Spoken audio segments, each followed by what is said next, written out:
ইফালে গাত আছে, এইফালে আহা, এইফালে নামিলে উঠিব নোৱাৰিবা।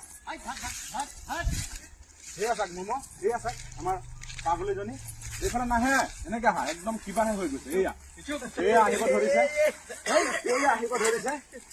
এই আমাৰ পিয়াঞ্চি আহিব ধৰিছে, এই আমাৰ পিয়াঞ্চি।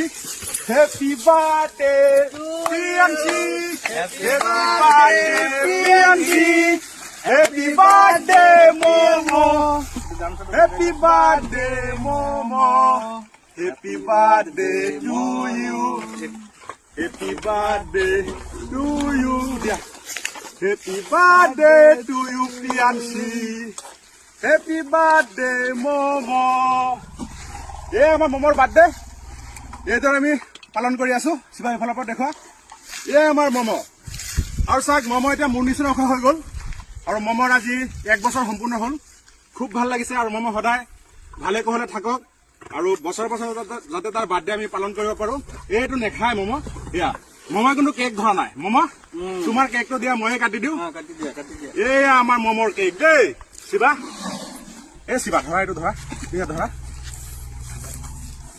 আৰু আমাৰ লক্ষীমালা আহি গ'ল, সেই আমাৰ লক্ষীমালা। এই লক্ষীমালা তোৰ আজি নাতিনীয়েকৰ বাৰ্থডে, ধুনীয়াকে খাব লাগে। 1 বছৰ হ'ল আমাৰ টিকলাজনীৰ বাৰ্থডে। অসমবাসীয়ে আমাৰ পিয়াঞ্চিক আশীৰ্বাদ কৰিব, ধুনীয়া সদায় ধুনীয়া হৈ থাকে, সদায় ডাঙৰ দীঘল হৈ থাকে, সেয়াই বিচাৰো। আৰু আমাৰ পিয়াঞ্চিৰ কেক অলপ পিয়াঞ্চিক লগাই দিওঁ দেই, অলপ লগাই দিওঁ, অলপ। আৰু পিয়াঞ্চিৰ মাককো লগাই দিওঁ, আমাৰ কাঞ্চিক লগাই দিলো, গা ধুব দেই। আইতাকো অলপ লগাই দিওঁ ন। অ আইতা, তুমি আইতা হলা, আৰু বেছি নলগাও ইমানখিনি।